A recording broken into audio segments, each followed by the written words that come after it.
What's up, Internet? It is the end of the second day here in Delirium League, and well, I didn't get to play quite as much as I had planned today. Uh, didn't sleep all that well after that long first day session, so I kind of took it easy and took a nap in the middle of the day after the stream. But we still got a lot done, actually. We had a pretty productive day. A lot of gear changes happened. We had some pretty good luck. Had like a macro lion's roar, and I managed to drop one exalt in like a Vol side area. So we've made a bunch of different gear changes here. Nothing too amazing, just trying to bring the average of my rare pieces up a little bit. Most of these pieces were a few chaos each. The Essence Worm to eliminate our reservation as planned. I think I paid maybe like 15 or 20 chaos for this. I usually wouldn't pay quite that much for a 6-link corrupt, but it was a pretty ideal piece for now. And I did pick up a 20% Holy Flame Totem helmet. Not great stats, and I just don't know if it's worth re-rolling this one or just waiting until I buy a better one. I found a pretty decent wand. I think this wasn't as expensive as I would have thought. I think this was also like 15 or 20. And then this was the last thing I picked up. I picked up just a rare Shaper Shield like usual. They're a little bit harder to find now, so the prices on these are still kind of high. And I don't have a ton of alteration resources. I didn't want to spend too much chaos on alts, so I just took like the first one that came along. But it's still worth. I think this cost me like 10,000-ish DPS per totem, and then I get an entire additional totem here, so it's definitely worth the trade-off. We had a couple other good drops too. We actually dropped a clear mine that rolled decently, so that was nice. I got that from Creighton and Castle Ruins map, I think. But the real prize from our drops today, besides the Exalt, was this 4 socket jewel, this 4 passive jewel anyway. That it didn't drop this way, but I didn't have to roll it much at all. I think maybe like I spent 4 regals or something. Managed to hit Master of Fear and Wish for Death. So now we have Unnerve and Culling Strike from our curse, and I was able to verify, now that we have it, that it does work with our totem hits. So that's going into Lone Messenger now. This is only eating up 5 points, and like I said, I had planned to allocate at least 8 here. So for now, I'm just pulling points, and I'm probably going to pick up some more life until my gear is in a better place. Yeah, our Atlas progression is okay. I think we have like 3 Watchstones. As you can see, I found these 3. I haven't found Drox yet, but the map progression is going pretty well, just because the gear came together pretty well today. Yeah, I've done this one already. But I think we'll jump in here and do a little bit of walk and talk, because I want to talk a little bit more about the Delirium mechanic itself, because I have to admit it was wearing on me a little bit today. We'll probably pop it here really early. What I've been finding is that the Delirium mechanic, I feel like they need to make some decision about what the threat of the Delirium mechanic needs to be, because right now, I would say 75% of the threat going on in the Delirium is just the on-kill effects, right?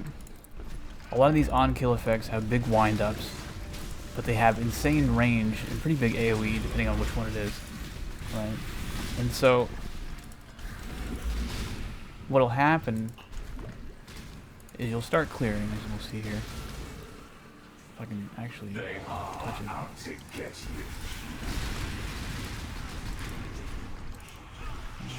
Going this way.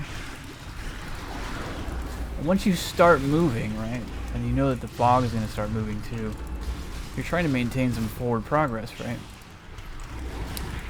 But if anything drops on the ground, as loot tends to do in this game, it's like super dangerous to turn around and pick it up. Because once these on-kill effects start, they have a delay before they go off. I think that was just intended to, give you time to get out of the way But when you turn around and try to pick up loot, suddenly you're putting yourself way more at risk of getting hit. And of course the fog is trying to continue to move without you. And so it gets a little bit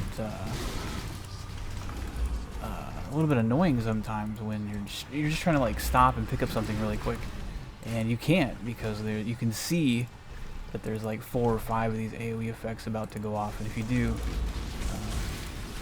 you know they're just going to taste you. I'm not sure why they didn't have it to where the loot... See, this thing's already getting away from me. You probably don't have enough time to kill him. We'll see.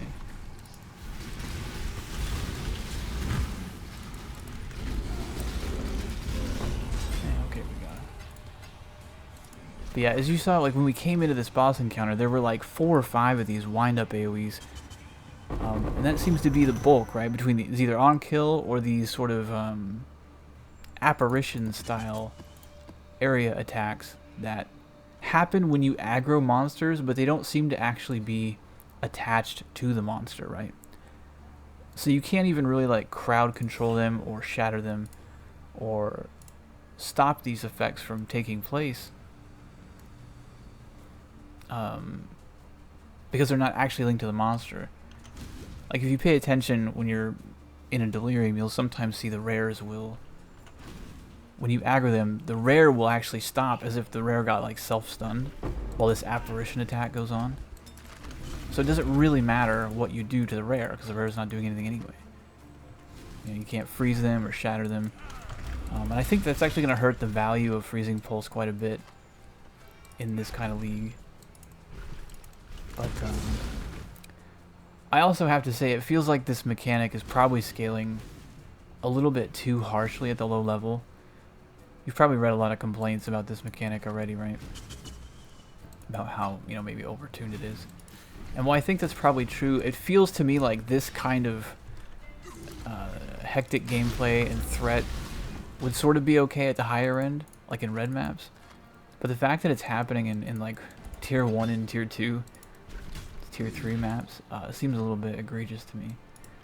So I think what I'd like to see them do is, first off, I think they really need to tone down the amount of those apparition style attacks that happen right when you aggro monsters. I think engaging with the monsters at the outset, it just involves way too many of these sort of spammy AoEs, so much so that it's hard to tell which one is which, right? You can't even clearly identify what type of attack is about to come in because there will be like 4 or 5 of them sometimes. I also think they probably need to scale down the number of enemies that are doing on-kill effects per pack, at least at the lower end of things. I feel like I'd be okay again with this level of stuff in like a red tier map where you would expect it to be really dangerous, but these lower level maps, it just feels like a little bit too much. In general, I'm still enjoying it, but I do think they need to make some tweaks to this to kind of give it a little bit more of a gradient as we get. This just feels like we've stepped into the start of red maps as soon as you get to maps. So I also think it's a little bit obtuse, right? You hear a lot of people talking about like how many stacks of delirium they have, and I think they're referring to this reward counter down here. This doesn't actually tell you anything about the difficulty of the delirium. Like as this stack increases, it does not make the monsters harder. This is just a counter that's showing you the your success at clearing monsters while being within the fog, which is what they use to determine your level of rewards. But even if you don't kill anything, if you continue to run away from where the fog started, right? The longer you stay in the fog as it moves, that is what actually scales the difficulty of the delirium. So them scaling your reward that way is them trying to encourage you to kill as much as you can as the fog moves and keep up with it, but it's not a matter of this actually being reflective. And I say that because this is going to really depend on the map layout. It seems to calculate that curve based on the linear distance from where it started. So if you have a map, like let's say Mesa, right? The mirror is going to start somewhere. It kind of doesn't matter, right? Because where you started Mesa is a big ring around the center. And the boss is in the very middle. So it sort of doesn't matter what route the fog takes to get there. The difficulty is never going to scale up as much as it might on a map like Wharf, which is a really long corridor that turns and then another long corridor. And so you get really far from the map mirror where it started. And so you'll probably get less stacks, but it'll start to get really hard. Like the enemies will have a crazy amount of health. I think this should probably influence what kind of maps you use these Delirium orbs on, right? Like maps like Mesa probably don't need these kind of things. But something like Wharf, it might be pretty difficult to keep up with the fog, because even halfway through the map, you know, you've traveled a much farther linear distance from the mirror, and the mobs are much harder on average compared to something where there's a lot of turns in the same, or if it loops back on itself. But anyway, beyond all that, we really need to see some kind of fix for the CPU issues that are going on. I know they tried to make some improvements to performance, but it seems to have resulted in a pretty serious CPU issue. Because from what I can tell, the serious stuttering isn't even just limited to Delirium. It's happening in other areas like Conqueror maps. It seems to me that it's related to some kind of asset loading issue. Like whenever they're loading character models, I think this is also why the performance of town areas has really dropped a lot in this patch. Whenever they're trying to load assets for character models or enemy models immediately, like on demand, it's causing some kind of massive CPU load, which we've seen stuttering in this game before, but this is pretty unique. Like the people that I've talked to, we've seen this load peg, you know, very, very new Intel CPUs. So something is definitely amiss on the CPU side of things, but I trust that they will make that one pretty high priority.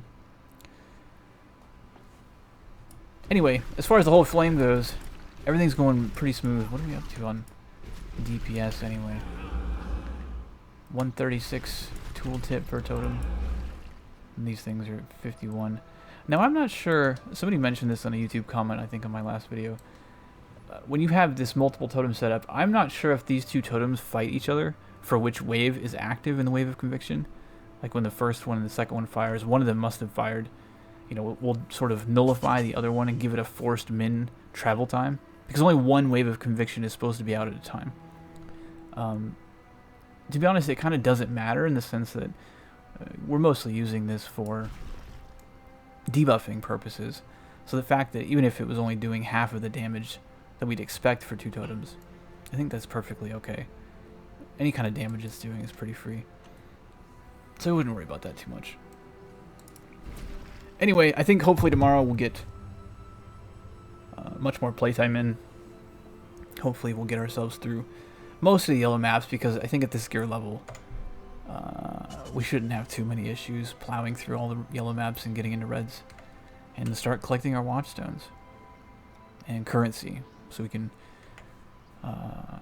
finish up what rare pieces need to be cleaned up more, and then start saving up for those circles of anguish. So yeah, I'm going to wrap it up here. Pretty good day.